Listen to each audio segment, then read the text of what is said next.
I pushed the doors to the Everpine Summit Lodge through the Christmas Eve snow and found my sister standing by the fire, raising a glass as if she were the host. Banners lining the stairs read, "Welcome to the Vale Family Christmas," yet security blocked my entry, insisting guests must have a badge. What they didn't know was that my name was on the deed, the insurance policy, and the electronic key system I was about to trigger from my phone. My name is Nora Vale. The final ascent to Norcrest Ridge was a betrayal of its picture postcard reputation. The road wasn't a gentle, snow-dusted lane. It was a treacherous ribbon of black ice, slicked over with a fresh layer of powder that hid the danger beneath. My rented 4x4, despite its heavy-duty winter tires, fought for purchase with every turn of the switchback. The thermometer on the dash read 8 degrees, outside. The wind howled, a low, mournful sound that seemed to come from the pines themselves. I am 32 years old, and I am the Chief Operating Officer of Northlight Resorts. My job is a landscape of risk mitigation, asset management, and logistics. I don't do sentiment. I do systems. Tonight, Christmas Eve, I wasn't carrying a brightly wrapped box of gifts or a bottle of celebratory champagne. My companion on the passenger seat was a hardened, waterproof Pelican case. Inside, there were no trinkets. There was a bound copy of the property deed for the Everpine Summit Lodge, a fully executed leaseback agreement between the lodge and Northlight Resorts, the original liquor license registered to my holding company, and a thick binder of insurance endorsements. It was an arsenal of paper, and it was heavier than any luggage. Through the blizzard, the lodge finally appeared. It was supposed to be a beacon, but the warm, yellow light spilling from its great room windows wasn't welcoming. It hit the sheets of ice coating the driveway and reflected back with the sharp, cold glint of a blade. The first violation was at the main gate, the sign. The original was hand-carved redwood. The letters, Everpine Summit Lodge, inlaid with polished riverstone. It was brand compliant. It was expensive. It was gone. In its place, a sheet of cheap, weather-vulnerable plywood had been hastily bolted to the posts. On it, in a gaudy, swirling font that I immediately recognized as Sloane's personal favorite, were the words, Vale Family Lodge. The vinyl lettering was already peeling at the edges, a stark white against the dark wood, as cheap and flimsy as the lie it represented. This wasn't a rebranding. This was graffiti. This was a clumsy, arrogant claim staked on land that wasn't hers. I parked behind a row of unfamiliar luxury sedans, their presence a violation of the service and guest vehicles only policy for the main drive.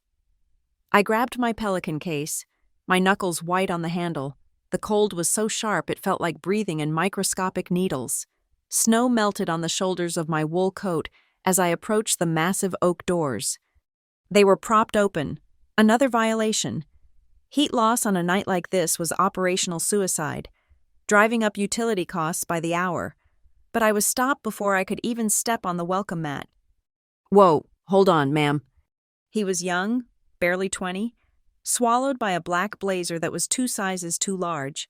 A laminated event staff tag hung crookedly from his pocket. He was not one of my Northlight vetted security team. He was a temp, hired for a few hours at minimum wage. He held up a clipboard, his barrier against the world. "Invitation or guest badge, please," he said, his voice cracking slightly. "I don't have one." He looked relieved, as if this were a simple problem. "I'm sorry, ma'am, but this is a private event.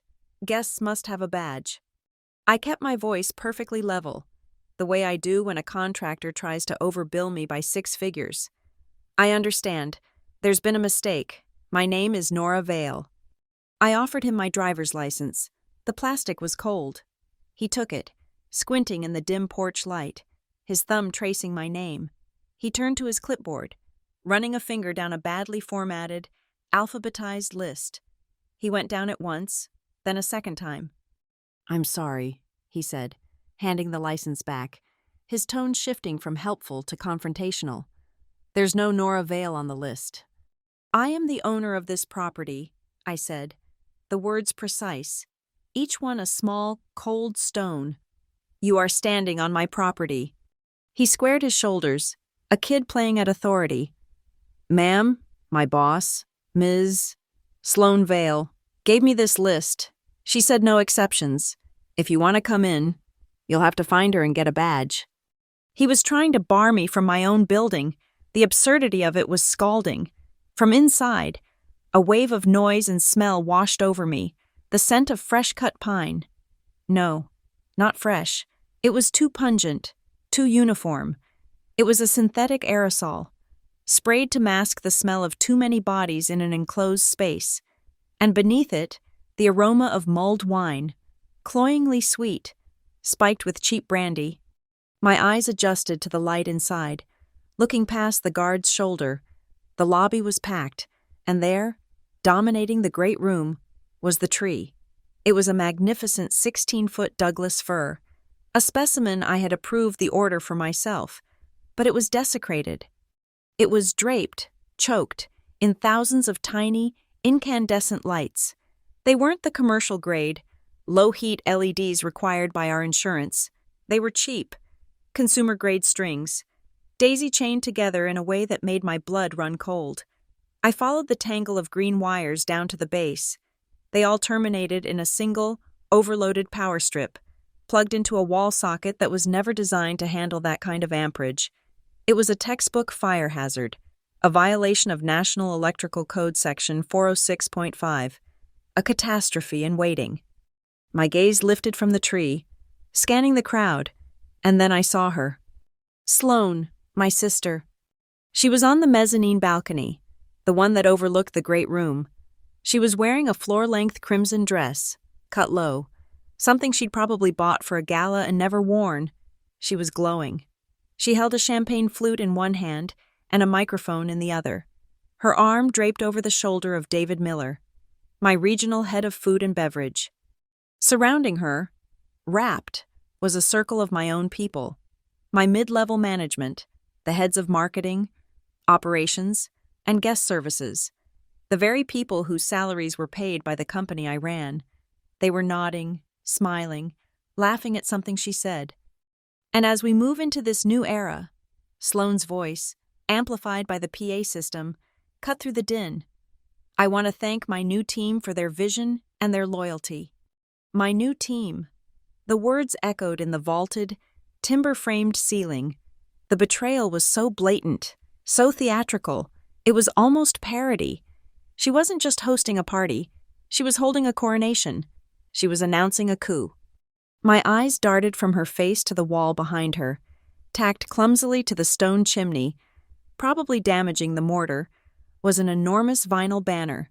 It bore the Northlight Resorts logo, but it was wrong. The aspect ratio was stretched, distorting the stylized mountain peak into a grotesque spike. The corporate blue was pale, almost purple, the result of a rush job at a cheap print shop. It was a forgery, a crude attempt to wrap her theft in the legitimacy of the brand I had spent a decade building. This was hasty. This was arrogant. This was sloppy. I tore my gaze from the spectacle and focused on the hardware next to the door. The door handle, the lock. It was an Alpine X-Series smart lock, commercial grade, networked, with a biometric scanner. I had personally overseen the installation. I knew its serial number by heart, AX774A9. I knew it was connected via a secure mesh network to a server in the basement, a server that answered only to one master admin account. My account. Sloane could issue 1,000 temporary fobs and keycards. She could give them to every guest, every manager, every temporary guard, but I held the digital root key. My thumb found the proprietary Northlight security app on my phone. I was 2 taps away from rendering every single one of those temporary keys inert. 2 taps from locking them all in, or locking them all out. The thought was a small, cold, hard comfort in my tightening chest.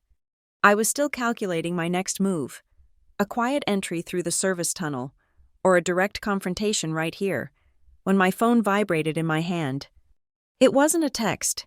It was an automated email from a system I'd installed myself, a system Sloane knew nothing about. The subject line was stark. System alert. Overcapacity event. Main hall. Zone 1.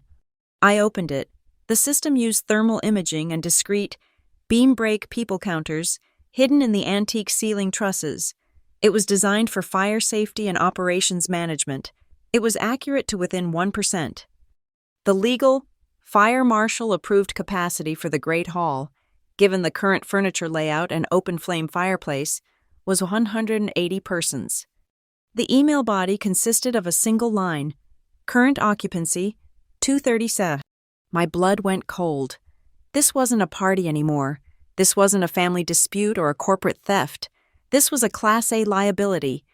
This was a tinderbox packed with 57 too many people, fueled by cheap alcohol, and lit by a code-violating Christmas tree. The guard was still watching me, a smug look on his face. "Ma'am, I'm going to have to ask you to step away from the door." I looked up from my phone.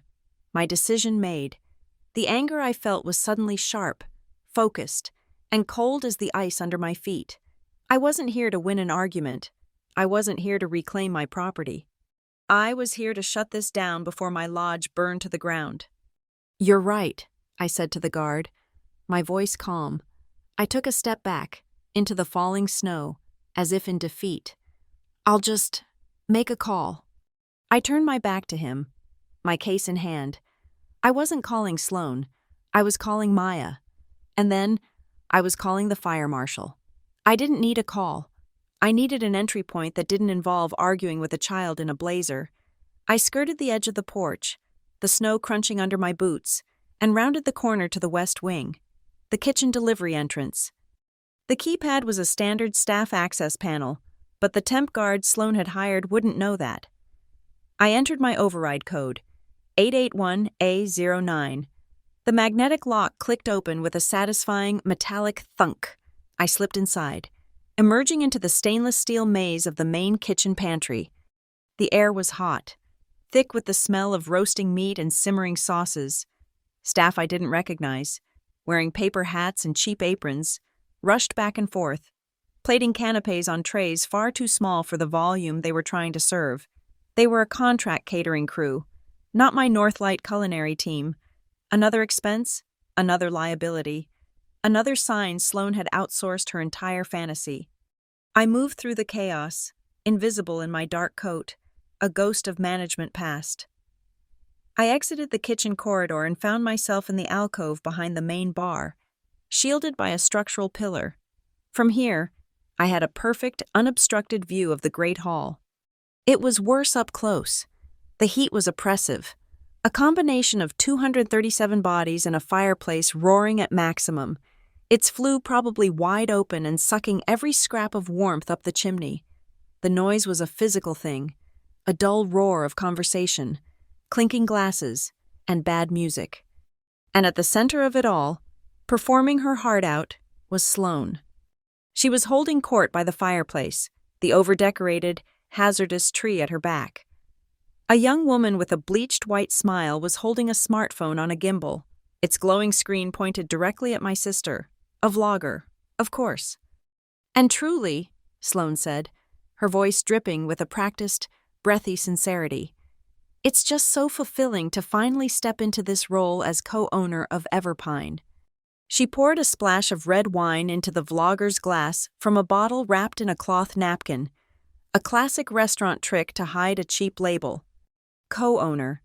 The word hung in the hot, pine-scented air, a complete fabrication, a legal impossibility, but she said it with such confidence, such polished assurance, that the vlogger nodded enthusiastically, capturing the moment for her audience of aspiring lifestyle addicts. "It's been a dream," Sloan continued, gesturing expansively with her free hand. "Managing the new media relations, securing our community sponsorships, it's about connecting. That's what this new vision is all about." My eyes followed her gesture to the bar itself. It was a magnificent piece of 30-foot, single-slab reclaimed oak I'd had shipped from a barn in Oregon. Now, it was desecrated.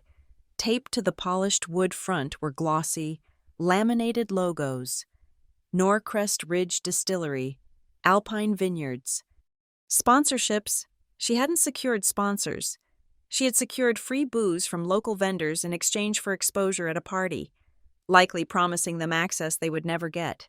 I knew for a fact that Alpine Vineyards was on our corporate do not partner list after 3 failed quality inspections. But the real crime was the sign behind the bar. Right next to the struggling, non-commercial grade espresso machine, it was our state liquor license, our state-issued permit to serve alcohol. It was displayed, as required by law. And on the 4th line, in clear, unmistakable type, was the legal entity name. Summit Aegis, LLC. My holding company. The license was contingent on Northlight's rigorous multi-day server training program, on specific insurance riders, and on a strict adherence to approved vendors. By serving non-approved alcohol from sponsors, Sloan wasn't just violating my brand standards. She was violating state law. The personal liability for serving unvetted alcohol at an overcrowded event was catastrophic. One slip-and-fall lawsuit, one guest driving off that icy road, and the entire corporate veil would be shredded, and it would be my name on the summons. I scanned the room, my brain cataloging threats. The faces were a blur of flushed skin and holiday cheer, but I recognized them. There was Mark Jennings from the tourism board. Laughing too loudly, there was Sarah Chen, our primary linen supplier, looking uncomfortable near the overloaded tree. Key partners, people I had spent years building trust with. And then I saw them. In a quiet corner, shielded from the main crush, were 2 men in dark, impeccably tailored suits. They were not drinking the mulled wine. They were nursing glasses of water. I didn't recognize them, but I recognized the archetype. They were investors. Sloan, in her infinite, reckless ambition, had brought capital to her fake coronation. She was almost certainly pitching them, using my lodge, my staff, and my company's reputation as her stage. They were seeing a packed house, a vibrant party. They weren't seeing the fire code violations or the fraudulent aspect ratio logo on the wall. They were seeing a lie, and they were probably preparing to invest in it. As if on cue, the background music faded, and a crackle came over the PA system. Sloan was back on the mezzanine, tapping the microphone. "Friends, family, team," she trilled, her voice echoing. "Can I just have your attention for one moment?" The crowd quieted, turning their faces up to her. She glowed under the spotlights I'd had installed for seasonal ambiance, not for a hostile takeover. "Thank you all for coming to the first annual Vale Family Christmas at Everpine." A smatter of applause. This lodge has always been a place of potential, but for too long, it's been quiet. It's been managed from a distance. A subtle dig. I felt the skin on the back of my neck tighten. "But now," she said, leaning forward, "we are entering a new season for Northlight. A season of community, of passion, of presence. I see a future where this lodge is the vibrant heart of Norcrest Ridge, and I am so honored to be leading that charge with my new team." It was a masterpiece of implication. She never said, "I am the new CEO." She never said, "Nora is out." She just painted a picture of a vibrant, passionate new leadership, leaving the crowd to fill in the blanks, and standing right in the front row, looking up at her with identical, glistening smiles of pride, were our stepfather, Richard, and his wife, Denise. They were beaming as if their troubled, difficult stepdaughter, me, had finally seen the light and reconciled with their golden girl. Sloan had undoubtedly sold this to them as a peace offering, a way to bring the family back together for Christmas, and they had bought it, hook, line, and sinker. Their presence gave her performance the one thing she couldn't fake, the patina of family legitimacy. I looked at Sloan, really looked at her crimson dress, at the way she held her chin high, and then I saw it, the most ridiculous detail of the entire charade. Hanging from a thick velvet ribbon around her neck, resting in the hollow of her throat, was a key. It was enormous. It was a heavy, ornate, skeleton key, the kind you'd find in a children's fantasy movie. It was a prop, a ludicrous, theatrical prop meant to scream, "I am the mistress of this house." It was pathetic, because she had no idea that the real keys weren't metal. The real keys were code. The real keys were biometric. The real power to lock and unlock every door in this entire building, from the front gate to the wine cellar to the master suite she was probably planning to sleep in, was currently resting on the glowing screen of the phone in my pocket. She finished her speech to another round of enthusiastic, wine-fueled applause. As she descended the stairs, she was immediately intercepted by a man holding a notepad. I recognized him. Ben Travis, from the Norcrest Ridge Gazette, the local press. Sloane put a hand on his arm, her face a mask of sisterly concern. I was too far away to hear, but I didn't need to. I knew the script by heart. She would be feeding him the story she'd been seeding for months. "Oh, Nora?" I could almost hear her saying. She's brilliant, but she's all about the spreadsheets. She's so busy with the corporate office, she just doesn't have time for the community part of the business, the heart. I'm just happy to step in and handle the heart."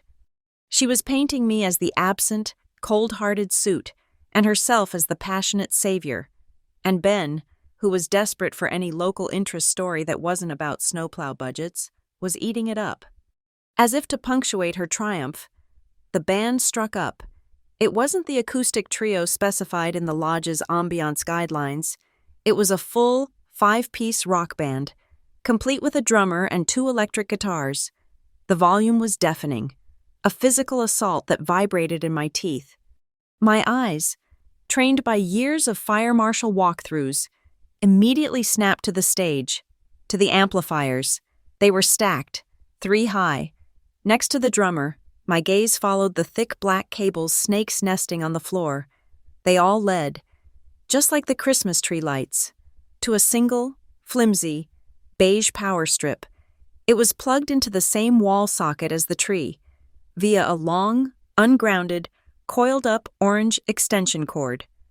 The combined amperage draw of those amplifiers, the tree, and the PA system was so far beyond the circuit's 15 amp limit that it wasn't a question of if it would fail, but when.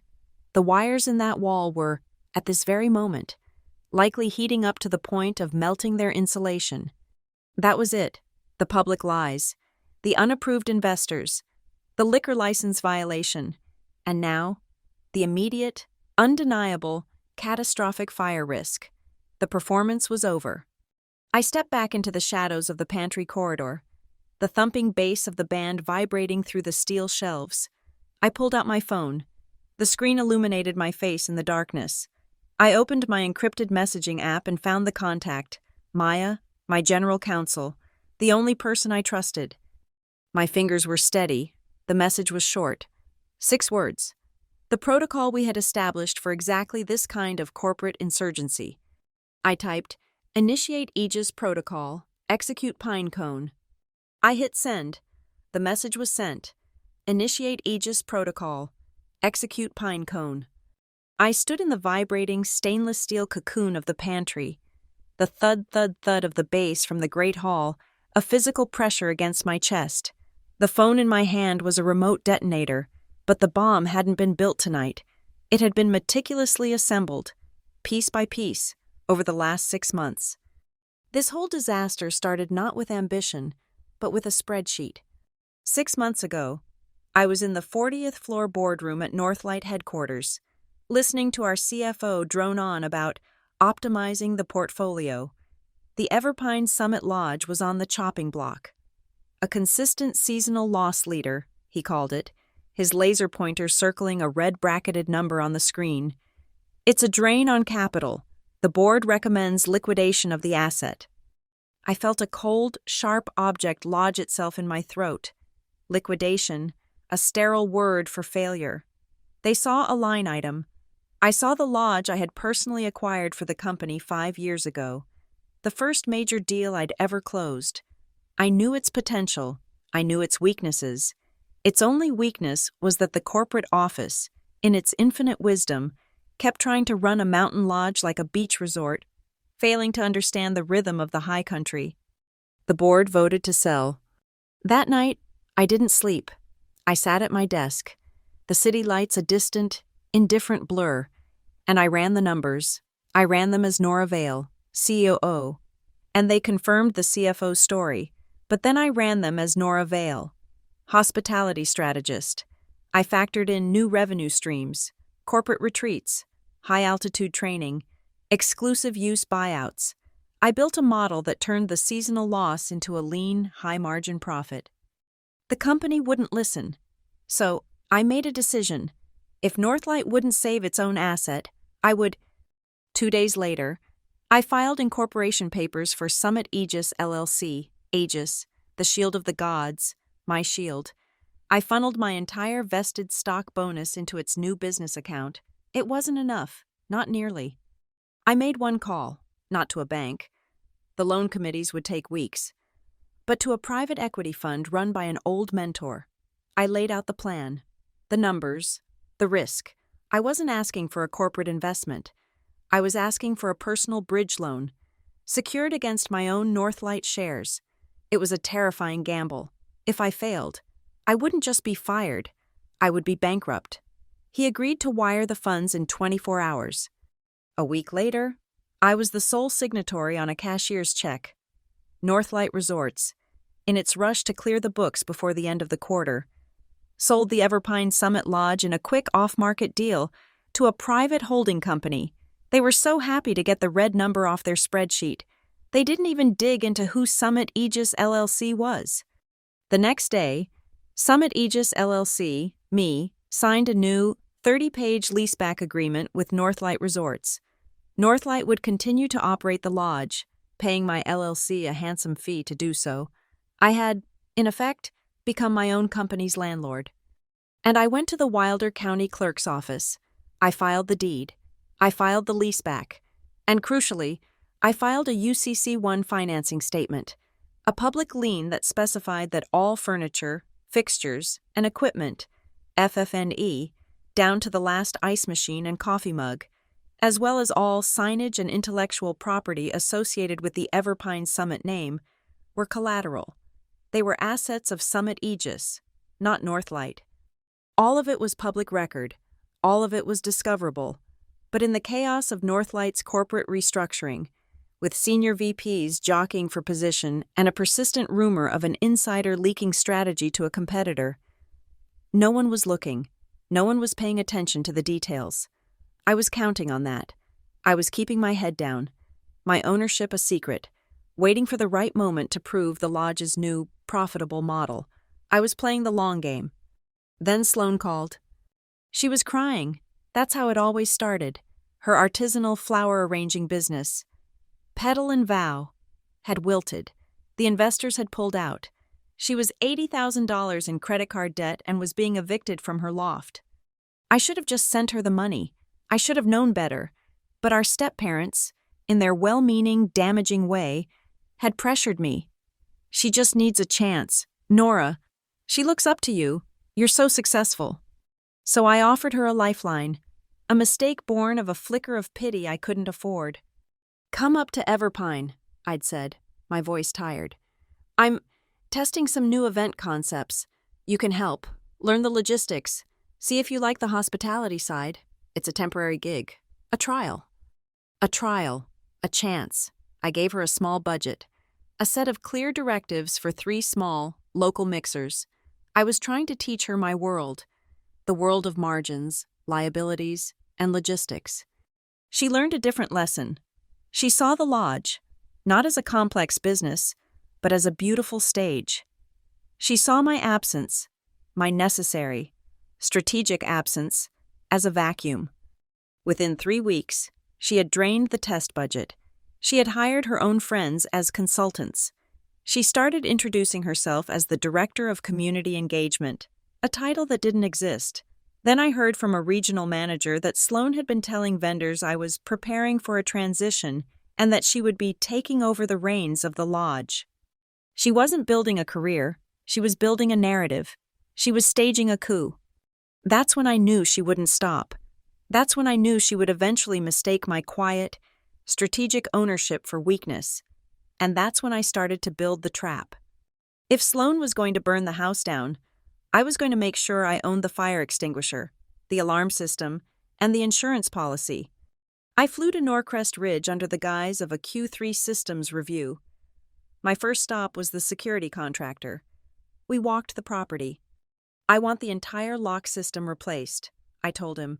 Everything, all exterior doors, all suites, all service areas. I want the Alpine X series, networked, biometric. He'd whistled.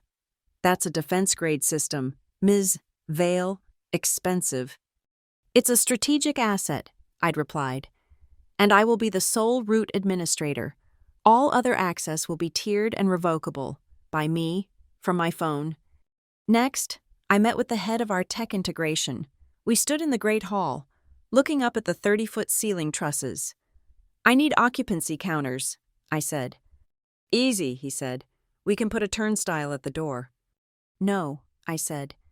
They can't be seen. I want thermal imaging and laser beam counters, hidden in the trusses. I want a real-time feed, accurate to one person, sent to a private server.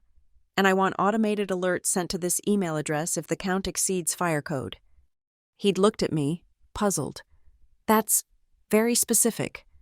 I have specific concerns about capacity management. Finally, I sat down with my new insurance broker, the broker for Summit Aegis LLC. We went over the policy, line by line. I insisted on the inclusions, clauses of fortress-like strength. I want the policy to be null and void, not just limited. If event capacity exceeds the fire marshal's limit by even 1%, I'd said. That's extremely strict, Nora, the broker warned. A single overcapacity event could bankrupt you. Good, I said. Now, let's talk about alcohol. I want a named vendor rider. All alcohol served must be from a pre-approved list. Any deviation, any sponsored or non-vetted product, voids the liquor liability coverage. And one more, I'd added, thinking of Sloane's love for dramatic lighting. A clause on temporary electrical, any non-commercial grade, ungrounded, or non-certified electrical equipment installed by a non-bonded electrician voids the fire coverage. I was building a kill switch. I knew Sloane's playbook. She loved a crowd. She loved a freebie. She loved atmosphere. I was betting that in her rush to look like a proprietor, she would violate all three. And tonight, she had the overloaded tree, the sponsored bar, and the 237 people in a 180-person room. She hadn't just walked into the trap. She had assembled it for me. My phone vibrated again in my hand. A reply from Maya. Acknowledged. Pinecone is live. All docs forwarded to local FD and insurers' compliance portal. They are now on notice of breach. Stand by. My shield was up. I took a deep, steadying breath. The air in the pantry suddenly feeling thin and hot. I could smell it now, under the scent of the cheap pine aerosol and the roasting meat. It was the faint, acrid smell of hot plastic, the unmistakable scent of an overloaded electrical circuit beginning to melt. This wasn't a test I was unprepared for. This was the scenario I had engineered the entire system to survive.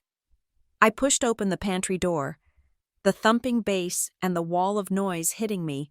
I wasn't just here to take back my lodge, I was here to save it. Maya's reply was almost instantaneous. Acknowledged. Pinecone is live.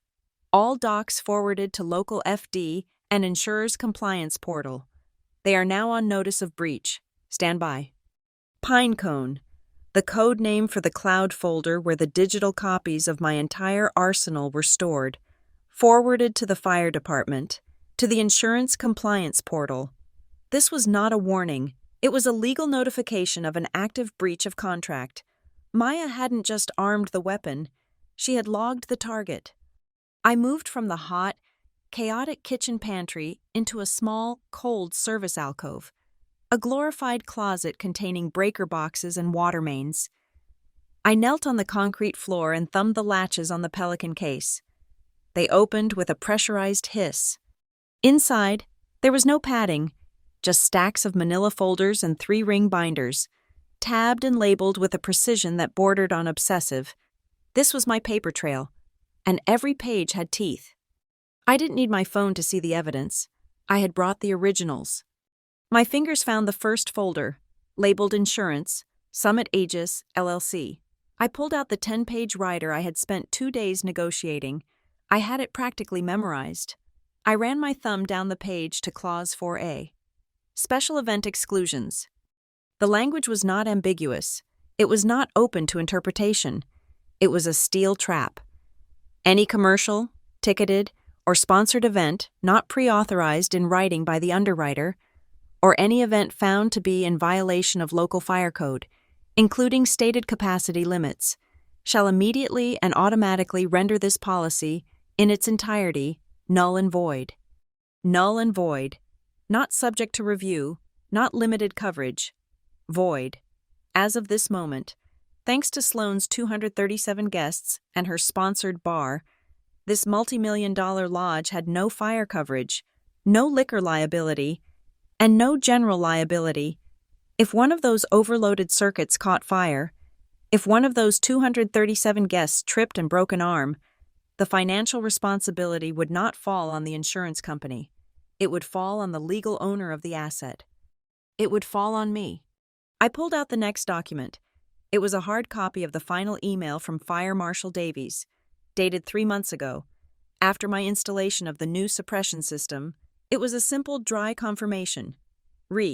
Certificate of Occupancy, Everpine Summit Lodge, and the one line that mattered. Stated maximum capacity for Great Hall, Zone 1, confirmed at 180 persons. I set the paper on top of the Pelican case. Then I unlocked my phone. I opened my proprietary Northlight security app, the one I had built, the one that networked with the hidden counters. The app's interface was stark. Zone 1, Great Hall. Occupancy, 237, capacity, 180. The number 237 was flashing, a dull, pulsing red. The paper trail was biting the live data. The breach was not theoretical. It was active, flashing in red on my screen. My gaze drifted to the bar, to the tacky, laminated logos for Alpine Vineyards. In my case, I had the actual procurement records. I had the invoices from our approved, bonded, and insured liquor distributors. I also had the screenshots from the catering ordering system, taken just this morning. I had found Sloane's work. She hadn't used the corporate accounts. She had created a temporary event account. Using a company credit card I had given her for test kitchen supplies, and ordered thousands of dollars of unvetted, non-contract alcohol, a clear, documented violation of our procurement policy. Those sponsorship contracts she'd taped to the bar? I'd found copies of those, too, in the outbox of the public-facing events email account she had created without authorization. They weren't contracts. They were PDFs, created in a cheap design program. They were signed in her looping, arrogant script. Sloane Vale, Director of Community Engagement. They were utterly, legally worthless. They weren't countersigned by a legal entity.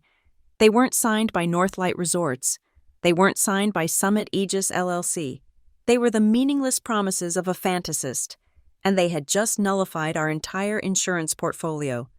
A blast of feedback screeched from the PA, and the band lurched into another song. The bass vibrated through the concrete floor, rattling my teeth. That was another file. Licensing and royalties. Northlight, as a corporation, paid a massive annual blanket fee to ASCAP and BMI for the right to play ambient, recorded music, but this, a live performance, at a sponsored, commercial event, was a different category. It required a separate, public performance license, a fee I knew, with absolute certainty, Sloane had not paid. Every thud of the bass drum was another potential 5-figure fine for copyright infringement. I looked down at my phone again. I swiped from the capacity counter to the lock admin screen. The Alpine X Series interface. It was a beautiful, simple list. System admin, 1, N, Vale, root, guest admin, 1, S, Vale, temp, expires, 12/26, active keys, 289. She had been busy. She had issued 289 temporary electronic keys to the temp staff, the caterers, the guests, and next to her name, Next to every key she had issued was a small, digital button. Revoke.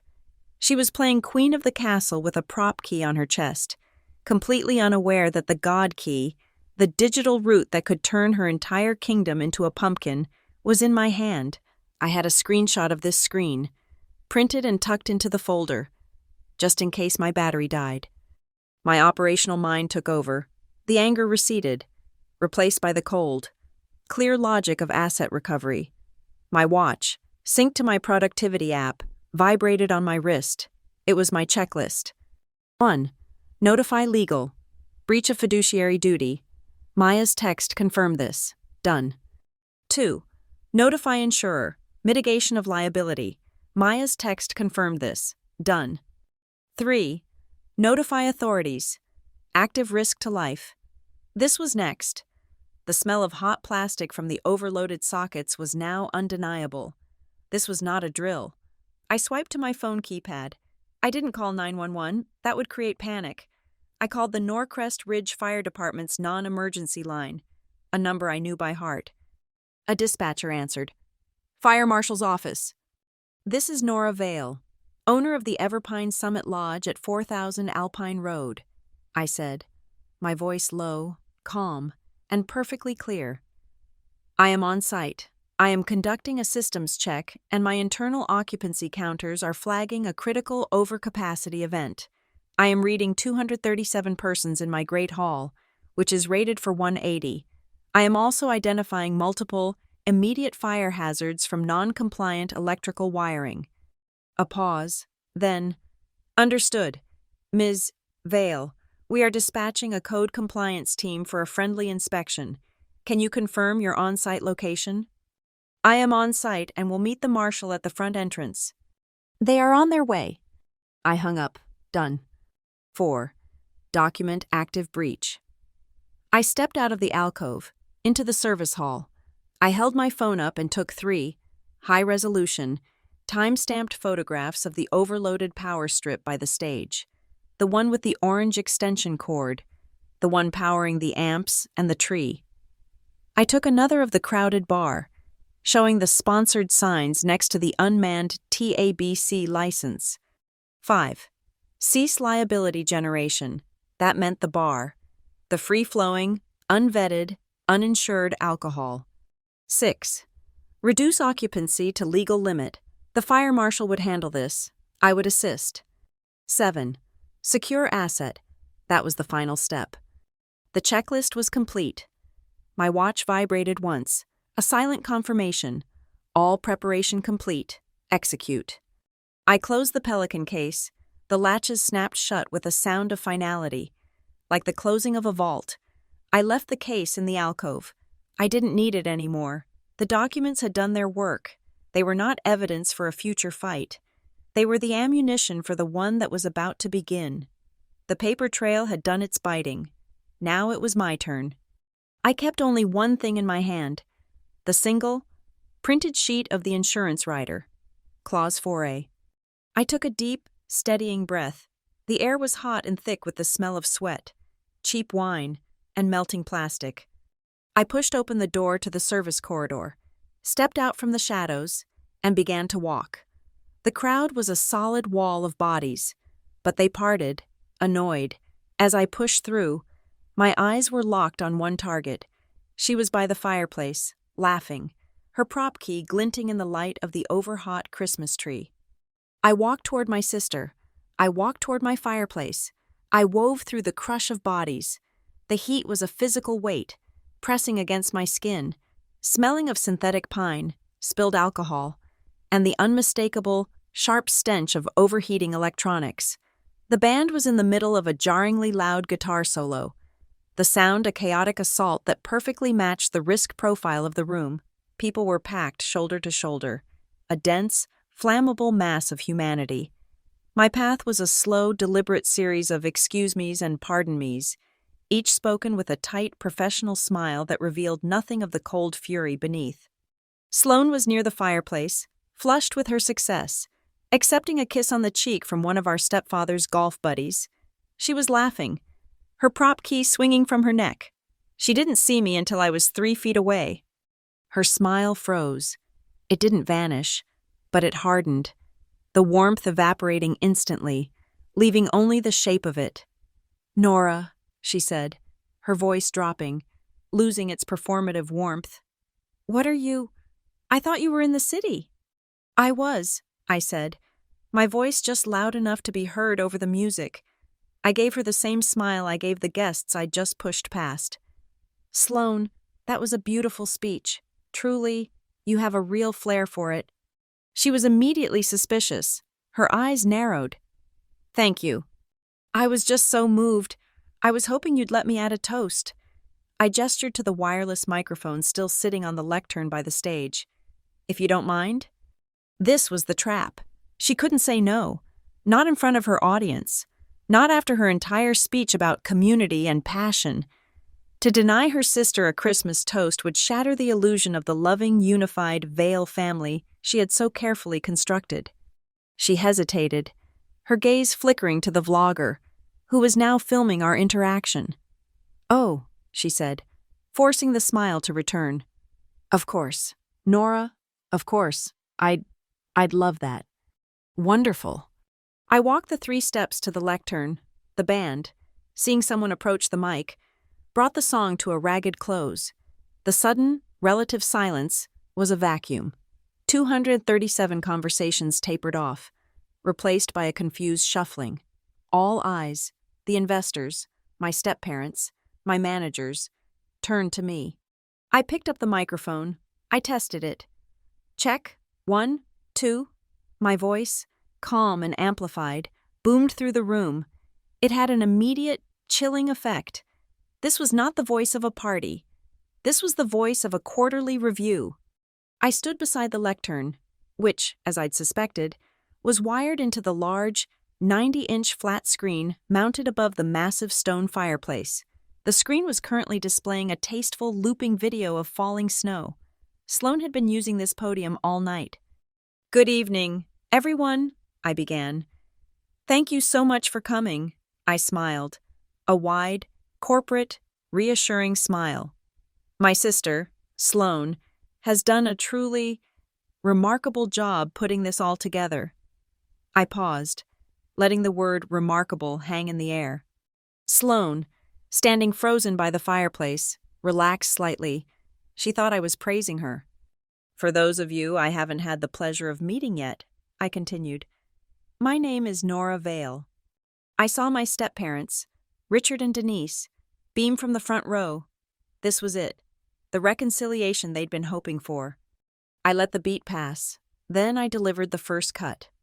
"I am the COO of Northlight Resorts, but more importantly for tonight's purposes, I am here as the sole legal representative of Summit Aegis LLC. A ripple of profound silence, not confusion, just silence. The name meant nothing to 90% of the room, but I was looking at the 2 investors. Their heads snapped up. I was looking at my regional manager, David Miller, whose face went pale. They knew, or at least suspected, what that meant. They were finance people. They knew what an LLC was. My step-parents' smiles faltered, replaced by a look of deep, pained confusion. Sloane had gone rigid. "I know that's a bit of a mouthful for Christmas Eve," I said, keeping my tone light. "But it has come to my attention that there's been some confusion tonight about the lodge, about this event, and about safety." I reached into the inner pocket of my coat and pulled out the folded insurance rider. I held it up. "This is a copy of the lodge's liability policy." Then, I turned to the lectern. I placed my phone on its built-in dock. Sloane had been using it to play her music. I swiped out of her playlist, my fingers navigating to the pinecone folder. I hit the Mirror to Display button. The screensaver of falling snow above the fireplace vanished. It was replaced, in massive, high definition, by a PDF. The screen was filled with the scanned, notarized, and recorded grand deed for the property. The bolded title was unavoidable: Grantor, Northlight Resorts, Inc., Grantee, Summit Aegis, a limited liability company. And at the bottom, the signature of the sole signatory for Summit Aegis, Nora Vale. A collective gasp went through the room. It was a soft, sibilant sound, like the wind being knocked out of 237 people at once. The vlogger's gimbal-mounted phone was pointed straight at the screen. My step-parents looked like they'd been slapped. Sloane was the color of ash. Now, I'm not going to bore you with the details of the deed, I said, my voice projecting calm authority. I was not angry. I was not triumphant. I was a manager, handling a problem. What I am concerned about, and what you all should be concerned about, is our collective safety. I swiped on my phone. The deed vanished, replaced by the email from Fire Marshal Davies. I used the Zoom function, and the words, maximum capacity, 180 persons filled the screen. This is the official certificate of occupancy for this room, I said, pointing. 180 persons. I swiped again. The screen now showed a live feed of my security app. The flashing red number, current occupancy, 237. This, I said, is our current occupancy. We are 57 people over the legal, insured limit. The atmosphere in the room changed instantly. The confusion, the social awkwardness, it all evaporated, replaced by a much more primal, personal emotion, fear. People instinctively took a half step back from their neighbors, as if creating space would retroactively make them compliant. They were no longer guests at a party. They were 237 people in an overcrowded room. What this means, I continued, my voice sharp and clear, is that as of this moment, our entire corporate liability insurance policy is void. I held up the physical paper, the rider. I am reading now from Clause 4A, any event found to be in violation of local fire code, including stated capacity limits, shall immediately and automatically render this policy null and void. I lowered the paper.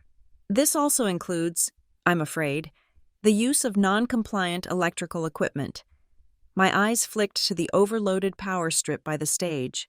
The band members followed my gaze. The guitarist's eyes went wide. I let that sink in.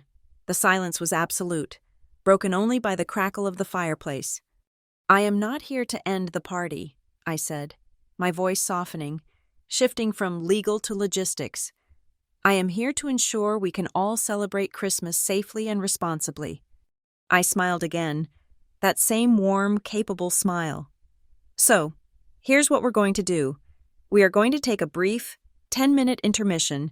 The bar will be pausing service, effective immediately, while we conduct a safety audit. I turned to the bar staff. Gentlemen, thank you.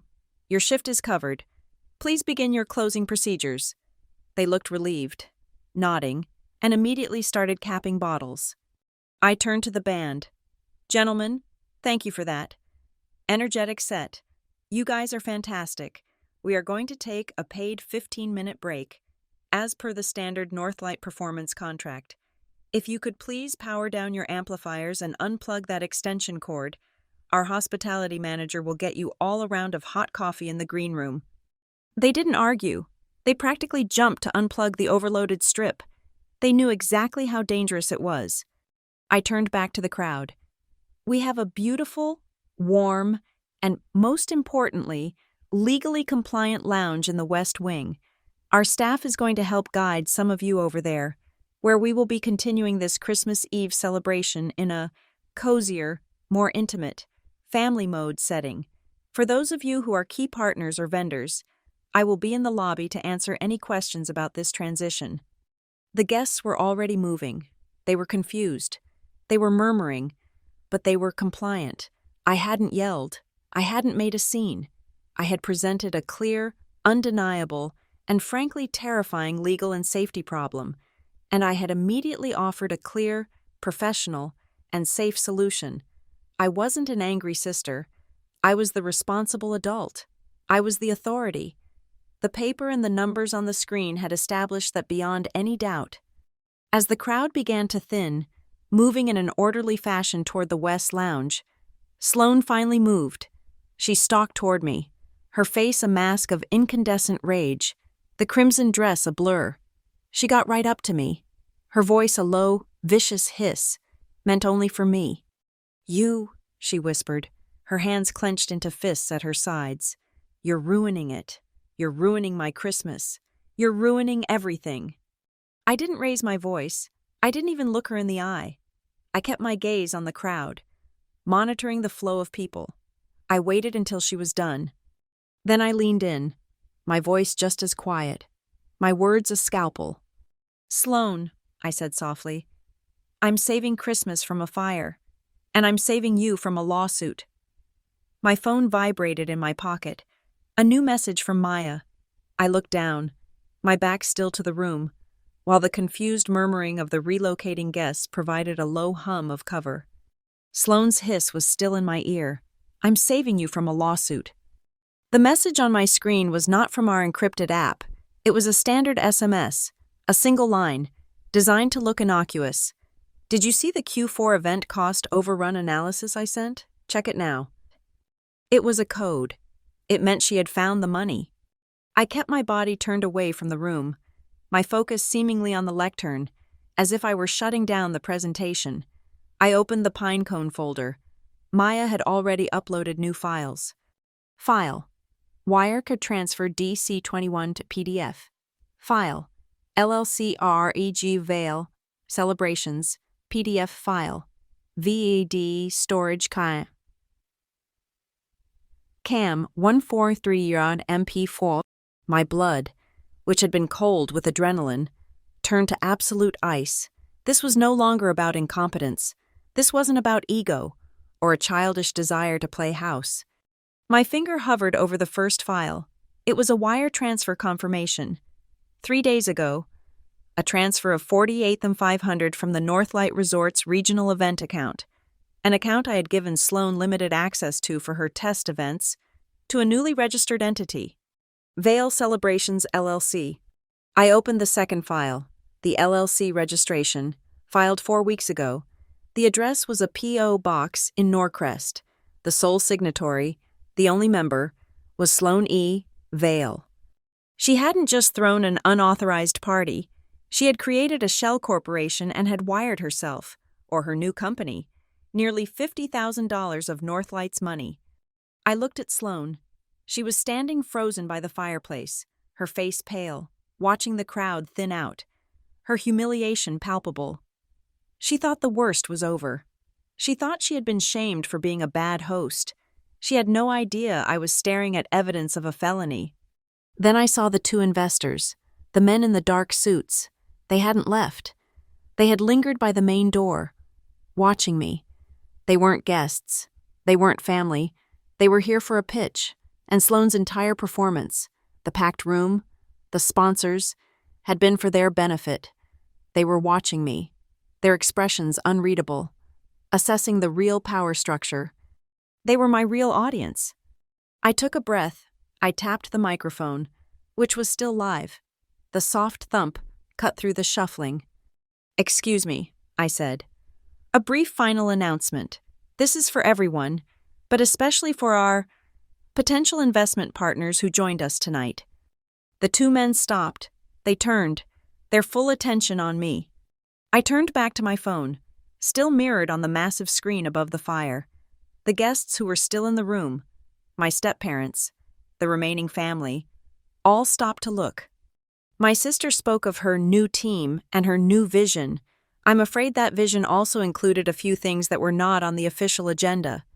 I opened the third file, Vid Storage Cam 133 MP4. The screen lit up with a video feed. It was grainy, time-stamped 2:30 p.m. This afternoon, it was the back-of-house dry storage room.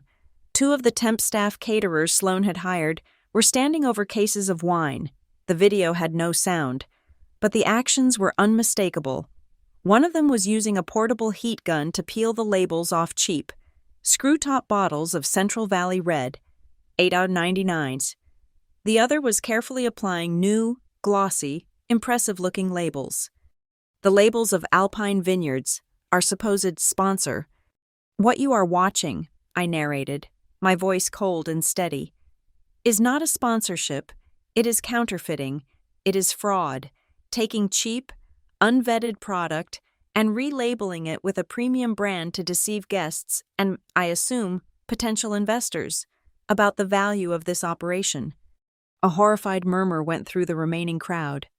My stepfather, Richard, looked confused. Nora, that's just clever marketing. It's not, I cut him off. It's a direct violation of our liquor license and a massive liability, but it is, unfortunately, not the worst of it. I swiped. The video was replaced by the bank statement, the Northlight account. My finger on the phone's trackpad moved the cursor, drawing a large digital red circle around the line item.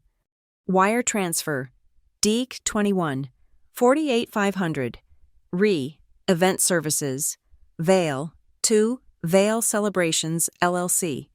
It appears, I said, my voice dangerously calm, that Sloane's vision also included the creation of a shell LLC, into which she transferred $48,500 of company money. I'm sure the event services were remarkable. Sloane, who had been pale, was suddenly flushed crimson. This was the one she didn't know I knew. This was the one that was not about interpretation. It was a number. And for our investors, I said, I believe this was meant for you. I swiped one last time, an email, pulled from the unauthorized account Sloane had created, an email to the man on the right, the taller of the two investors.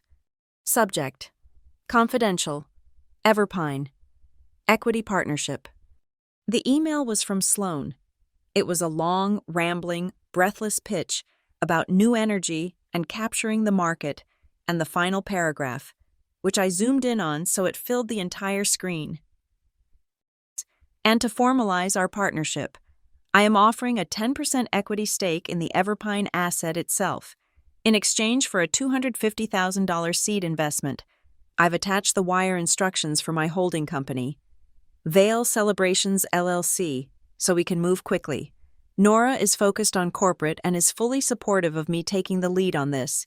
This is our chance to get in on the ground floor. The silence in the room was so complete, I could hear the hiss of the gas logs in the fireplace. Sloane was offering to sell 10% of a multi-million-dollar asset that I owned. She was soliciting investment for a company I had never heard of, using my reputation to backstop her fraud. The taller investor looked at the screen. He looked at his partner. He did not look angry. He looked relieved. He had identified the scam. He pulled out his phone, put it to his ear, and spoke in a low, clear voice that carried in the dead silence. Marcus, it's me. The Norcrest venture is dead. It's a fraud. Shut it down. And get me a full background and asset search on a Sloane E. Vale. I want to know where she's banked since college. Yes, full legal. He hung up, nodded once to me, a small, professional gesture of, thank you for saving my money, and the two of them turned and walked straight out the front door, into the snow. The sound of the heavy oak door closing echoed like a gunshot. Sloane saw her entire future, her fantasy, her $250,000 payday, walk out that door, and she broke. The mask of the polished, charming hostess shattered into 1,000 pieces. No! She shrieked, a raw, guttural sound that tore through the room. No, she faked it. That's not real. She photoshopped it. She's lying. She's always been jealous. She's trying to destroy me because I'm better at this than she is. The accusation, so hysterical, so baseless, hung in the air. She is not lying, Ms. Vale. The voice came from the kitchen corridor. Miguel, my actual head of food and beverage, the man Sloane had tried to have transferred, stepped into the light. He was holding a clipboard. He looked only at me. Miguel, I said, my voice softening. Ma'am, he said, his voice steady and professional, a sharp contrast to Sloane's scream. I'm the one who flagged the wire transfer for Maya this morning. It was coded as specialty linens. We don't have a vendor named Vale Celebrations, and our linen contract isn't up for 6 months. I also checked the wine shipment she had delivered to the back dock. The case markings were from a bulk discounter in Sacramento. The labels didn't match the manifest. I have the paperwork right here.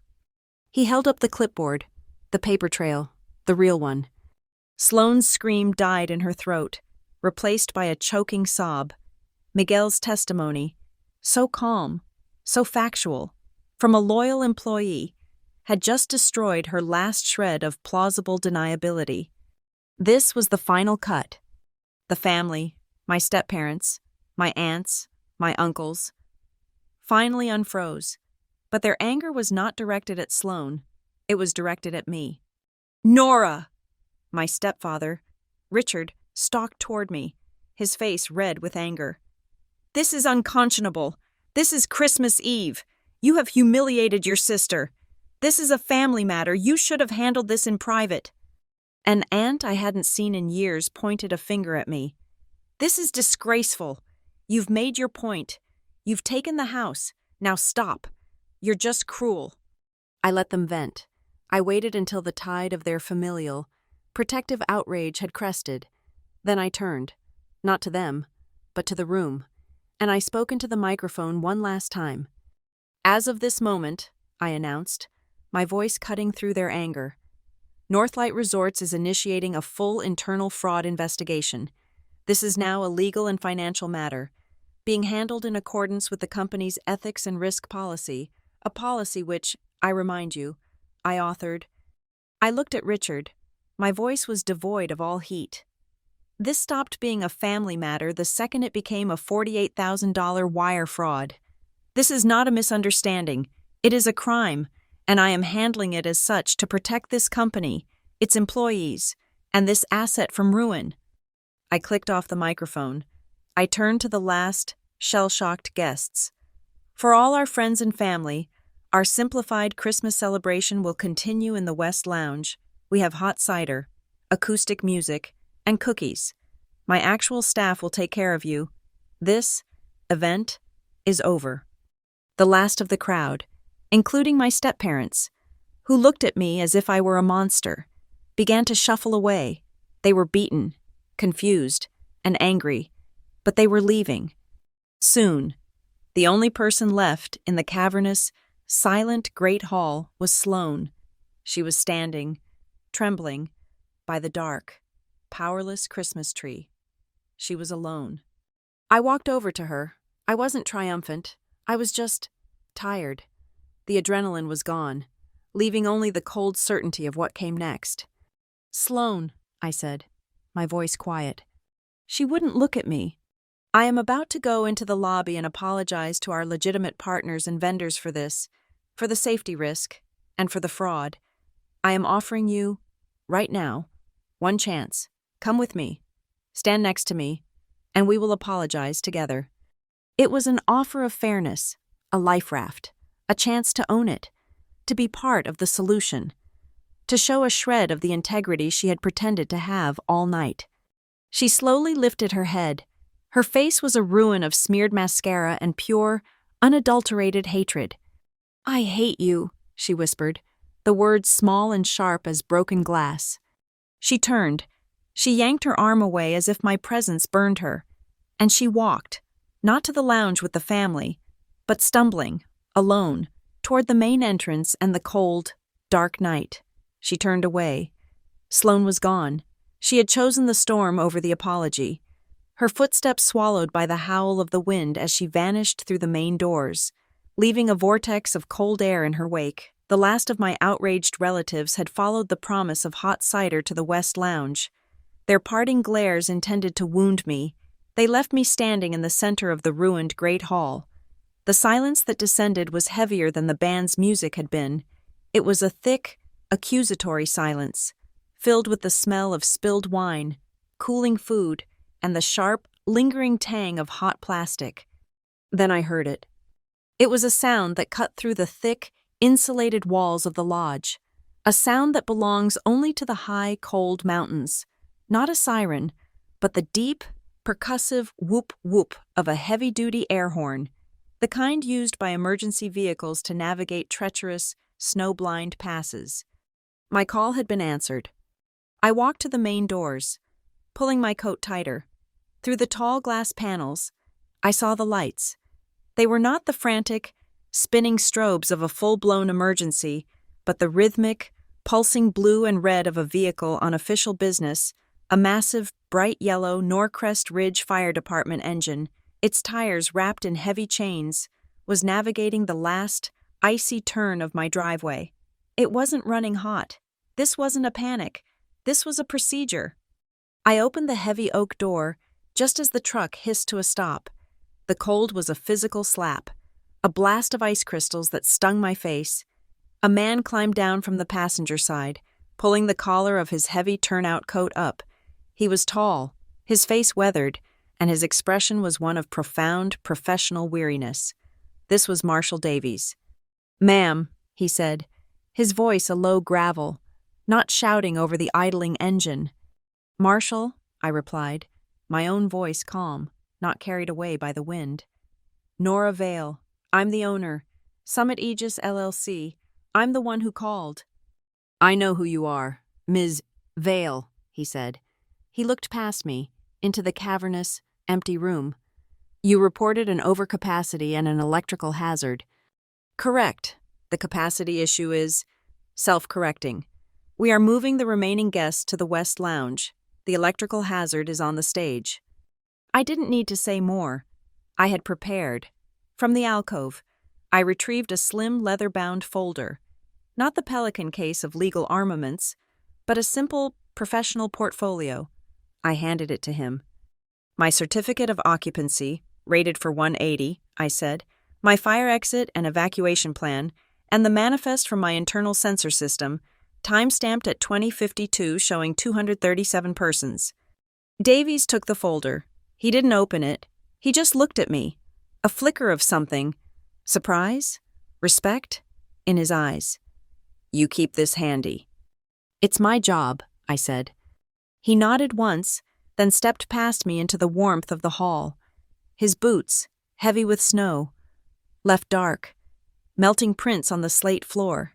His gaze was immediate, sweeping the room in a single, practiced motion. He ignored the half-eaten food, the spilled drinks, the toppled chairs. His eyes went right to the stage. "That the hazard?" he asked. "One of them," I said. The band was gone, but they had, in their haste, simply unplugged the overloaded orange extension cord, leaving it in a coiled, guilty-looking heap. Davies walked over to it. He nudged the coil with his heavy boot. He bent down, picked up the multi-plug power strip, and looked at the consumer-grade UL stamp. He followed the cord to the wall, where the socket itself was visibly scorched, the plastic around the inputs warped and brown. He said nothing. He just held up the melted strip. "Nora, what is the meaning of this?" My stepfather, Richard, was marching back into the great hall from the lounge corridor, my stepmother Denise trailing behind him, her face a mask of social horror. "A fire truck?" Richard bellowed, his face a mottled red. "You called a fire truck to your sister's Christmas party? Have you lost your mind? You are trying to destroy this family." Marshall Davies stood up to his full height, which was considerable. He was still holding the melted power strip like it was evidence in a murder trial. "Sir," Davies said, his voice cutting through Richard's tirade with the effortless authority of a man who has seen real emergencies. "Who are you?" "I'm Richard Vale," he sputtered, "and this is a private family matter." "Mr. Vale," Davies said, his patience already gone. "This is a public assembly space, and as of 30 minutes ago, it was an active fire hazard. Your, I'm assuming family, had 237 people in a room rated for 180. They were powering a rock band with this." He tossed the power strip onto the stage. It landed with a grim plastic clatter. "This socket is melted. The wires in that wall are probably compromised. This wasn't a family matter. This was a few minutes away from being a mass casualty event." Denise let out a small, horrified gasp. Richard's face went from red to a pasty white. "This party is over," Davies continued, "and this room is closed until a licensed electrician inspects that circuit." "The party is not over," I said, stepping forward. All three of them turned to look at me. "The event in this room is over. The family gathering in the West Lounge is under capacity, safe, and will continue. My staff is handling it now."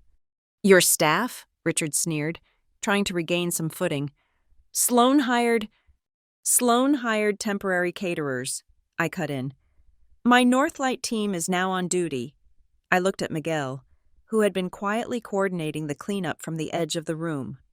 Miguel, please initiate the clear path protocol. Let's get the rest of this room cleared and open the east side fire doors.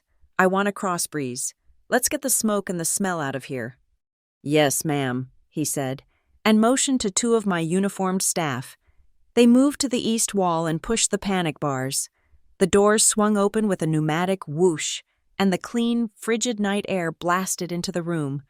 The wind was a living thing, catching napkins and cheap vinyl banners, sending them skittering across the floor. It felt like a deep, cleansing exhalation. The remaining stragglers, the family members and friends who had been hovering in the corridor, were now gently but firmly guided by my team toward the lounge. They moved, not with panic, but with the disgruntled, shuffling obedience of people who realize the authorities are now involved. "This is an outrage," my stepmother whispered, clutching her pearls as if to ward off the cold. "You are treating us like criminals." "I am treating this like an asset risk," I said, my voice flat. "Which is what it is." I turned my back on them. I pulled out my phone. The marshal was busy writing on a clipboard, his partner taking photos of the scorched outlet. I opened my Alpine X security app. System admin, N, Vale, root, guest. Admin, S, Vale, temp, active. Keys, 289. I looked at the number. 289. 289 keys, issued by Sloan, to God knows who.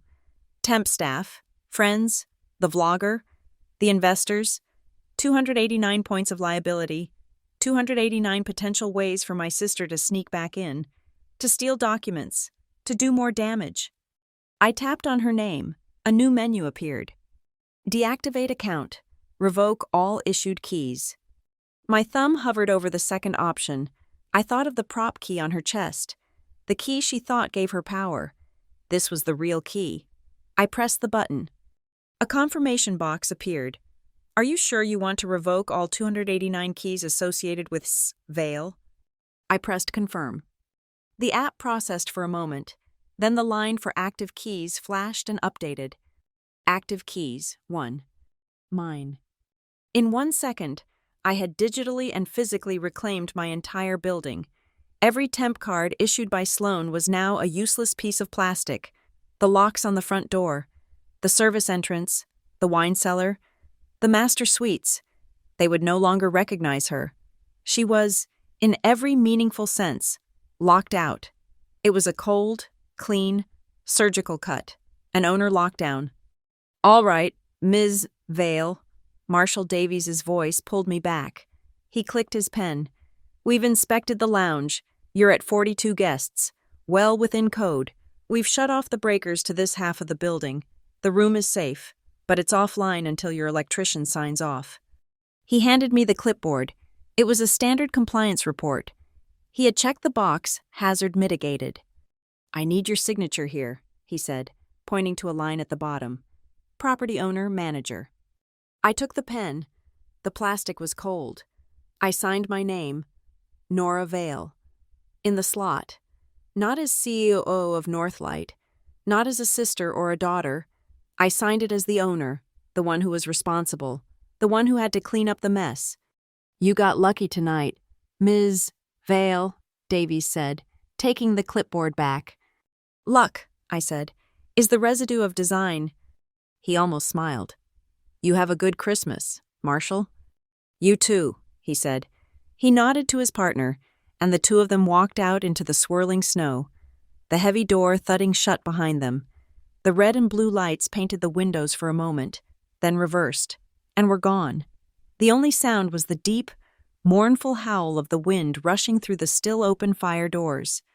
The great hall was now almost empty. My staff were collecting glasses, bagging trash, their movements quiet and efficient. The room was cold, the fire long since extinguished. And then I saw her. She wasn't gone. She hadn't left the building. When I had locked the doors, I had locked her in. Sloan was standing where she had been all along, on the stage. She hadn't moved when the family argued, or when the marshal spoke, or when the wind blew through. She was just standing, a statue of a failed queen. Her crimson dress was a grotesque splash of color in the now dark, cold room. The Christmas tree beside her was dark, its hazardous lights unplugged. The spotlights were off. The only illumination came from the pale, gray emergency lights and the snow light from the open doors. She looked small, pathetic, and utterly irrelevant. She stood alone on her makeshift dais, the wind whipping at the hem of her expensive dress. An absurd, tragic figure against the vast, empty expanse of dark pine and cold stone. The party was over. I turned my back on the empty doorway Sloane had disappeared through. My staff, my real staff, were already at work. Miguel was directing a cleanup crew. Their movements quiet, professional, and swift. They were bagging the half-eaten food, collecting the hundreds of abandoned glasses, wiping down the sticky, alcohol-stained surfaces. They were reclaiming the space, erasing the party like it had never happened. The wind from the open fire doors was frigid, but it was clean, scouring the last of the synthetic pine and hot plastic smell from the air. Sloane was still there. I had been wrong. She hadn't fled into the storm. She was exactly where I had last seen her, a fixed point of failure on the darkened stage. She was shivering, whether from the cold or the shock. I couldn't tell. Her arms were wrapped around her waist, her crimson dress a garish wound in the gray, dim light of the emergency fixtures. The fire truck was gone. The family was gone. The investors were gone. The only sound was the wind, the clinking of my staff's cleanup, and the quiet, racking sobs coming from the stage. This was the end of the procedure. I walked to the service alcove, my footsteps echoing on the slate. I retrieved my Pelican case. I placed it on the bar, the one she had taped her fake sponsorships to, and I unlatched it. The contents were, as ever, in perfect order. I removed 3 envelopes. They were not flimsy paper. They were 9x12, heavy-duty, ivory cardstock, the kind we used for executive contracts. They felt heavy. They felt final. I walked toward the fireplace, toward the stage. Sloane watched me, her eyes wide and wet in the gloom, like an animal caught in a trap. She flinched as I approached, but I didn't look at her. My gaze was on the mantelpiece, the massive, hand-hewn beam of oak that sat beneath the blank, 90-inch screen, the screen that had served as her scoreboard, then her judgment. I placed the envelopes on it, one by one, side by side, 3 white rectangles against the dark wood. Sloane said nothing. She just trembled. I turned to her. I did not raise my voice. I did not need to. The wind had died down for a moment, and the hall was a cold, silent courtroom. "This is the first envelope," I said, my voice flat, indicating the one on the left. "It is a legal notice. It is a cease and desist, addressed to Vale Celebrations, LLC, informing you that any and all business operations connected to Northlight Resorts or the Everpine Summit Lodge are terminated, effective immediately. It cites breach of contract and trademark infringement. It formally bars your LLC from these premises." I pointed to the second, the one in the middle. "This is a detailed repayment protocol. It is also a confession of judgment. It outlines the $48,500 wire transfer. It adds the full, itemized cost of this unauthorized event. The unvetted catering, the security you hired, the fee for the emergency electrical inspection the marshal has mandated, and the fine our insurance company will levy for the willful breach of policy. The total is significant." I paused. "It is a promissory note. Sloane, it outlines a 5-year repayment schedule, to be executed via wage garnishment. It details the debt you now legally owe my holding company." Sloane let out a choked sound, a half-sob, half-gasp. "And this," I said, pointing to the third envelope, "is your choice." I was close enough now to see the genuine, animal panic in her eyes. She was finally, truly, seeing the depth of the hole she had dug. "This," I continued, "is a conditional offer of employment, a 90-day seasonal contract. The position is Events Compliance Intern. It pays minimum wage. It reports directly to Miguel. The conditions of this employment are threefold. You will complete the 40-hour Northlight Corporate Ethics and Risk Management training module. You will complete the 20-hour Fire Safety and Capacity Logistics certification. And you will not be permitted to speak to a client, a vendor, or a guest. You will check Excel sheets. You will measure fire exit widths. And you will learn what the word compliance actually means. I stepped back from the mantel. I looked her right in the eye. The pity I had felt, the fleeting, stupid impulse that had started this whole thing 6 months ago, was gone. All that was left was the procedure. And so you have two options. Sloan, it's very simple. Option 1, you get off that stage, you walk over here, you sign all 3 documents, you sign the termination, you sign the confession of debt, and you sign the employment contract. You show up for work on January 2nd at 9 a.m. in the basement office. You work, you learn, and you pay back every single cent you stole and wasted. And if you do that, this stays internal. The wire transfer is logged as a recouped expense. The district attorney does not hear your name, and we never, ever speak of it again. She was staring at me, her mouth half open, the tears frozen on her cheeks. Option 2, I said, my voice dropping even lower, colder. You turn around, you walk out that fire escape, you don't sign, and tomorrow morning, at 9 a.m., I will have Maya forward this entire file. The bank statements, the LLC registration, the video of the counterfeit wine, the fire marshal's report, and your email to the investors, to the Wilder County District Attorney, and I will recommend, in the strongest possible terms, that they pursue a full criminal prosecution for felony wire fraud, embezzlement, and reckless endangerment. A tear finally broke and fell from her chin. Nora, she whispered, the name a tiny, broken thing. We're family. It's Christmas. How can you? I am offering you the only path that keeps you in this family, I said, my words cutting her off, sharp as a razor. This is not a negotiation. This is the choice I am giving you. I held her gaze. Family comes before justice, Sloan, but only if family is willing to take responsibility. Otherwise, justice comes before family, every single time. My phone vibrated in my pocket, a single, soft buzz. I broke eye contact with her, giving her a moment, and pulled it out. It was a message from Maya. Insurer has logged the event. They've received the marshal's mitigation report and your pre-call notification. They are waiving the policy void clause. No premium increase. They're impressed. They want to use our protocol as a case study. A small, cold exhale left my lungs. The shield had held. The asset was secure. The last piece of the business was settled. Now, there was only this. I put the phone back in my pocket. Sloan was still standing on the stage, a statue carved from ice and regret. She was looking at the 3 envelopes on the mantel, her entire future, reduced to 3 thick packets of paper. Slowly, like a very old woman, she put one foot in front of the other.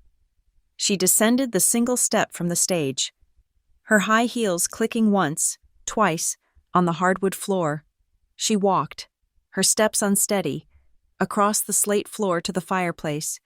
She stood before the mantel for a long, silent moment. The wind whistled through the open doors. One of my crew members, seeing the tableau, quietly shut them, plunging the room into a deeper, more profound silence. Now, the only sound was the crackle of the gas logs, which Miguel must have relit. Sloane's hand, raw and red from the cold, rose. It was shaking violently. She did not reach for the pen I had placed on the mantel. She did not open an envelope. Her fingers, trembling, just touched one, the one in the middle, the confession of debt. She traced the outline of the paper, as if the physical object itself was the judgment, as if she could feel the weight of the numbers, the wire fraud, the lies, all sealed inside. She stood there, her head bowed, her hand resting on the paper. I did not push.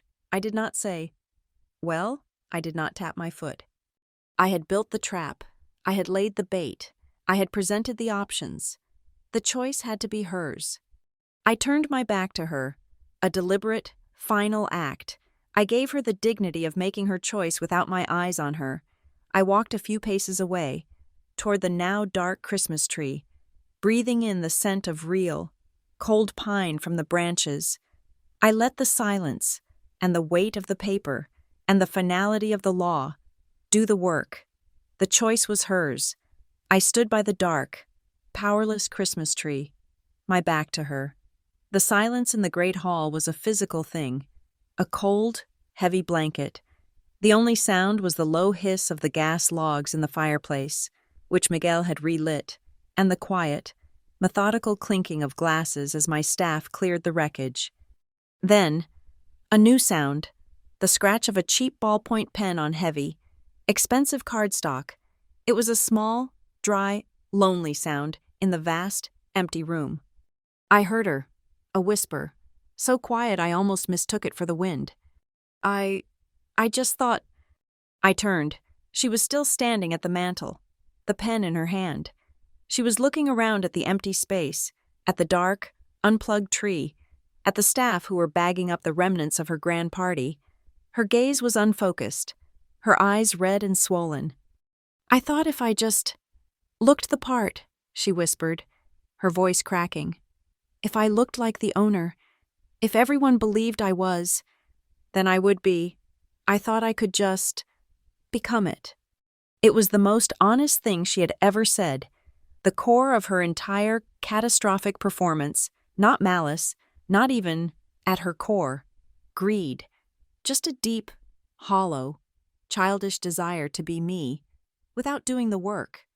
I didn't move toward her. I just stood, my hands in my pockets.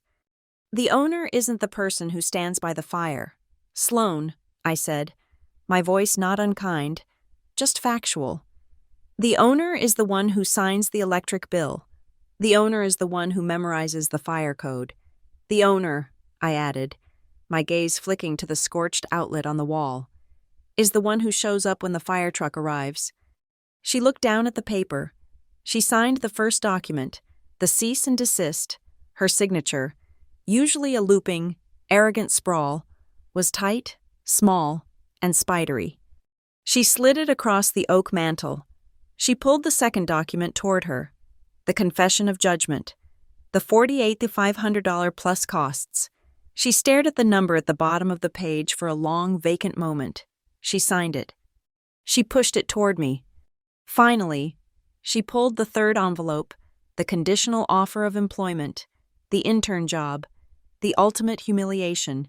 She read the title, Events Compliance Intern, and a single, hot tear fell from her eye and spattered onto the paper, blurring the ink. She wiped it away with the back of her hand, sniffling. She signed the paper. She put the pen down. It rolled once and stopped. It was done. I walked to the mantel. I picked up the two documents that belonged to me. I reached into my pocket and retrieved my own pen, a heavy steel Mont Blanc. I uncapped it. On the confession of debt, I countersigned my name, Nora Vale. In the slot marked, Secured Party. It was not forgiveness. It was a contract. It was a clean, sharp, legal cut. I folded the papers and put them inside my coat. The employment offer remained on the mantel. That one's yours, I said. Your copy? She nodded, not looking at it. Her hand went to her neck, to the thick velvet ribbon. Her fingers fumbled with the clasp. She pulled the massive, ridiculous, theatrical prop key over her head. The heavy brass ornament swung like a pendulum. She held it out to me, her hand shaking so violently the key rattled against her fingernails.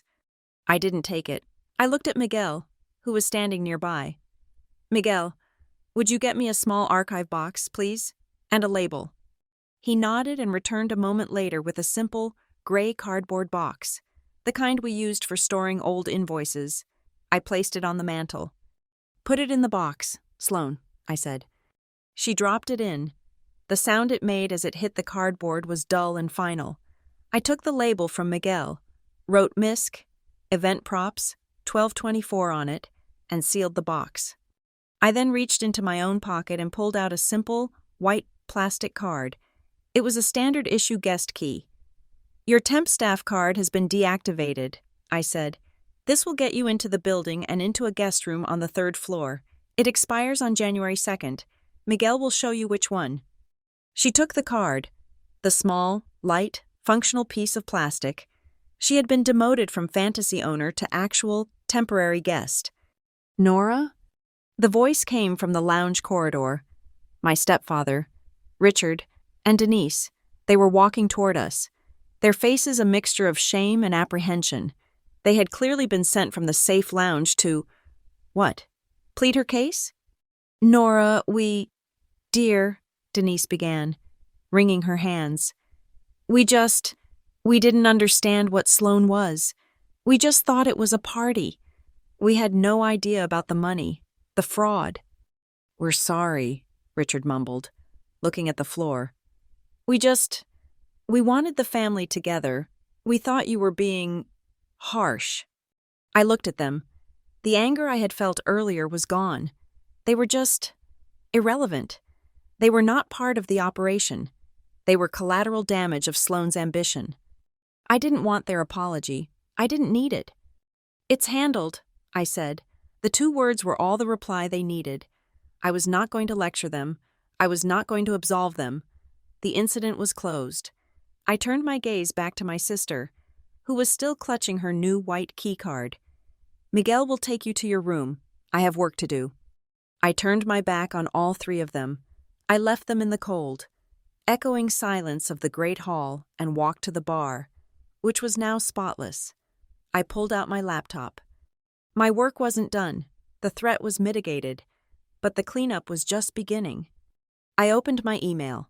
First, I called our 24/7 commercial cleaning contractor. This is Nora Vale at Everpine, I said into my phone. I'm declaring a code orange cleanup, non-hazardous, but extensive. I need a deep clean crew on site in 1 hour, full carpet, upholstery, and hard surface sanitization for the Great Hall, and I need a certified electrician here by 0700 to inspect and repair a compromised circuit. I hung up. I opened my internal operations portal. I created a new incident report. Incident ID, EP1224202401. Type, critical, unauthorized event, breach of capacity, fire hazard, status, mitigated. I began to write. I logged every detail, my 2030 arrival, the 237-person count, the electrical hazard, the fraudulent sponsorship, the wire transfer. I attached the fire marshal's report. I attached the photos I had taken of the overloaded power strip, time-stamped. I attached the photos my staff had just taken of the cleaned, secured, and empty room, before and after. I logged the cost of the cleanup crew and the electrician and added it to the file associated with Sloane's repayment plan. This was ownership. It was not glorious. It was just thorough. As I typed, a new sound drifted in from the West Lounge. It was music, soft, a single acoustic guitar, and a voice. It was the lead singer from the band, the one who had been so cooperative. He was playing, not a rock song, but a quiet, gentle version of "O Holy Night." And then, I heard it. Laughter. Not the braying, drunken laughter from earlier. It was high-pitched. It was children, my cousin's kids, who had been shuttled away from the chaos. They were laughing. Miguel, having seen to Sloane, was now walking by with a tray. It was piled high with warm, gingerbread man cookies, fresh from my kitchen. A real Christmas, smaller, quieter, safer, and fully compliant with fire code. It was continuing, not in spite of what I did, but because of it. I finished the incident report and hit submit. One last thing. I opened a new draft. To all staff Northlight Resorts, Executives Global, Board of Directors from Nora Vale. COO. Subject, urgent, clarification of ownership and new safety protocols. Everpine Summit Lodge. The email was short, cold, and to the point. Team. Effective immediately. Please be advised of the following. 1. Ownership. The Everpine Summit Lodge is, and has been since June, the sole property of Summit Aegis LLC, a holding company for which I am the sole representative. Northlight Resorts is the operating partner under a strict lease agreement. There is no other ownership, co-owner, or equity partner. 2. Booking. All future event bookings for this property are to be routed only through my office. Any event not personally approved by me will be considered void and non-binding. 3. Safety. Due to a critical safety breach tonight, I am launching a new, company-wide anonymous safety and ethics hotline, effective Q1. Details to follow. We do not compromise on safety or compliance, ever. Thank you. Happy holidays. Nora Vale, COO. Northlight Resorts President. Summit Aegis LLC. I hit send. The corporate cleanup was complete. I closed my laptop. The deep clean crew was arriving, rolling in their equipment. I stood up, stretching, the exhaustion finally hitting me. I pulled out my phone one last time. I navigated to the lodge's network admin panel. The main guest network SSID was still what Sloan had set it to: Vale Family Christmas. I stared at the name, a monument to her fantasy, a fiction broadcast over the airwaves. My thumb moved to the edit button. I deleted the name. The cursor blinked in the empty box. I typed in the new name, the real name, the one on the sign, and the one on the deed. Everpine Summit. I hit save. The network rebooted. The lie was erased. The clean cut was final. It was past midnight. The deep clean cruise vans were pulling away down the newly plowed drive, their reverse beepers fading into the silent, falling snow. The great hall was transformed. It was sterile, quiet, and cold. The air, finely scoured of the synthetic pine, cheap alcohol, and hot plastic, smelled only of industrial disinfectant and the sharp, clean scent of the high-altitude night. I walked to the main entrance. The wind had died down, and the snow was falling in thick, heavy flakes, blanketing the icy driveway, softening the edges of the world. I pulled the massive oak door shut. The high-security lock I had installed engaged with a heavy, satisfying thud and click. It was final. I turned from the door. Beside it was the small, dark screen of the security panel.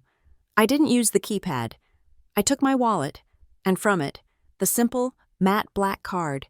It wasn't a key. It was an owner's card, linked to my biometric data. I passed it over the sensor. The panel, dark a moment before, flashed a soft green. The small text display above it lit up with a personalized greeting. Welcome, Nora. Not Ms. Vale, not administrator, just Nora. The system, my system, knew exactly who I was. In the dark, reflective glass of the door, I caught my own image. I was just a silhouette against the warm, low light of the hall. I saw the exhaustion in the slump of my shoulders. I did not see a victor. I did not see a triumphant sister, gloating over a rival's defeat. I saw the person who was responsible for the payroll, the insurance policy, the electrical inspection, and the $48,500 of missing money. I saw the person who had to sign the checks. I saw, simply, the one who was responsible. I walked back toward the fireplace. The fire was burning steadily now. A low, controlled, efficient flame. The room was clean. My staff had reset the furniture to its proper, compliant layout. On the heavy oak mantel, where the 3 envelopes had sat, only one remained: Sloan's signed employment contract. I picked it up. I folded it once and put it in my coat pocket. Next to the other 2, the signed confession of debt and the termination of her shell company. I walked behind the main bar. I keyed my admin code into the digital keypad of the fireproof safe, hidden beneath the register. The heavy steel door swung open. I placed the 3 envelopes inside. They were not trophies. They were legal documents. They were the closing entries in a ledger. I closed the safe door, turned the handle, and spun the dial. The procedure was filed. A soft sound made me turn. Sloan. She was standing in the corridor that led to the West Lounge. She was wearing the same crimson dress, but she had found a heavy wool scarf, one from the lodge gift shop, and wrapped it around her shoulders. Her face was scrubbed raw, puffy and pale. She was no longer crying. She just looked hollowed out. She clutched the white, plastic guest key I had given her. She stopped about 10 feet away, her gaze fixed on the floor. Miguel showed me to the room, she said. Her voice was a rasp, stripped of all its performance, all its breathy charm. It was just a tired, broken sound. I waited. She swallowed, as if the words were dry sand in her throat. "Thank you," she whispered. I said nothing. "Thank you," she said, a little stronger. For not, for not calling the police, for not making me a laughingstock in front of them." She still couldn't name what she had done. She still saw it through the lens of social humiliation, but it was, for her, a start. I didn't want her thanks. I didn't need it. I just nodded. Once. I made no promises. I offered no words of comfort. This was not a reconciliation. This was not a moment of sisterly bonding. This was an armistice. These were the terms of surrender. In the deep, profound silence, a new sound drifted in from the outside, faint but clear, carried on the cold night air. From the valley below, the bells of the old Norcrest village church began to chime. It was long past midnight. They were ringing for Christmas Day. "Good night, Sloane," I said. She flinched, as if the quiet words were a slap. She nodded, her eyes still on the floor, turned, and walked away, her heels clicking softly on the clean slate floor as she headed toward the guest wing and the minimum wage job that awaited her. I watched her until she was gone. I turned back to the great hall. It was mine. The projector was off. The screen was dark. The network was renamed. The false sponsors were bagged as trash. The fraud was documented. The asset was secure. There was no grand, swelling music. There was no final, cutting line. This was not a drama. It was a line item. It was a risk, identified and mitigated. Christmas had not been saved by a miracle or a change of heart. It had been saved by a correct process, a well-written contract, and a clear-eyed understanding of liability. I walked toward the east wing, toward the owner's suite. My footsteps were the only sound in the hall. As I passed the massive, hand-carved wooden sign that hung over the inner vestibule, I reached up. I ran my fingers along the deep, routed letters. Everpine Summit Lodge. I felt the grain of the wood, the solid, real, tangible thing I had fought for. I felt the first letter, E. The fire crackled in the grate, a low, steady, finalizing sound, like a notary's stamp on a deed. Everything was in its proper place, and everything, finally, had been returned to its owner. Thank you so much for listening to this story. I'd love to know where you're listening from. So please drop a comment below to connect and share your thoughts. If you enjoyed this, please subscribe, like the video, and hit that hype button to help this story get heard by more people.